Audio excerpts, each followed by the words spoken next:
अस्सलाम वालेकुम दोस्तों, आज हमारा मौजूद है नमाज की अहमियत। आइए जानते हैं। अल्लाह के लिए वक्त निकालो, अल्लाह तुम्हारी ज़िंदगी से बुरा वक्त निकाल देगा। इनके अल्लाह को याद किया करो। नमाज इस दुनिया और आखिरत में कामयाबी की कुंजी है।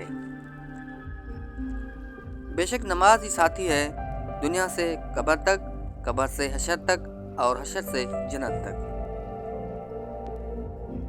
जिंदगी की सारी बुलंदियां रब के आगे झुकने से ही मिलती है। नमाज हमें अपने मकसद जिंदगी को समझने और उस पर अमल करने में मदद देती है। फजर की नमाज कज़ा करके कामयाब सुबह की उम्मीद रखना नादानी है। फजर की नमाज कामयाबी की कुंजी है, क्योंकि दिन की शुरुआत अल्लाह के नाम से हो तो कामयाबी यकीनी है। तुम यकीन करो, तुम नमाज फजर कायम करो, अल्लाह पाक तुम पर पूरा दिन अपनी रहमत कायम करेगा और अपने बंदे के लिए सारे काम अपने ज़िम्मे ले लेगा।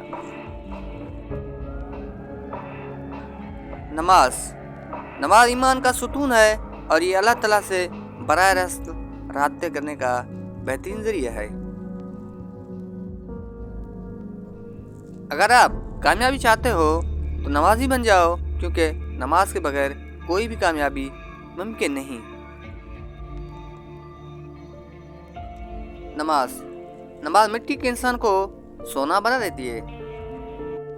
नमाज मोहब्बत समझ कर अदा करोगे तो अल्लाह ताला तुम्हें दूसरी नमाज के लिए खुद खड़ा कर देगा। अल्लाह के लिए वक्त निकालो और वक्त पर नमाज अदा करो, अल्लाह तुम्हारी जिंदगी से हर बुरा वक्त निकाल देगा। पता है, अल्लाह ताला नाराज हो तो रोटी नहीं छीनता, बल्कि सजदे की तौफीक छीन लेता है। पता है आपने, हमें आती है मुसीबत तो अल्लाह याद आता है, वरना तो कभी सर सजदे में हम रखते ही नहीं। दुनिया के सारे सुकून एक तरफ और फजर की नमाज पढ़ने वाला सुकून एक तरफ है। अज़ान फजर में अल्लाह ताला फरमाते हैं, बेशक नमाज नींद से बेहतर है, सजदे की तौफीक अल्लाह पाक की तरफ से मोहब्बत का इशारा है। तमाम परेशानियों का खूबसूरत हल नमाज है, बस कायम कीजिए। नमाज शैतान की शिकस्त और मोमिन की जीत है। बहुत सुकून है इसमें, जिसे लोग नमाज कहते हैं। नमाज अगर आदत बन जाए तो कामयाबी मुकद्दर बन जाती है।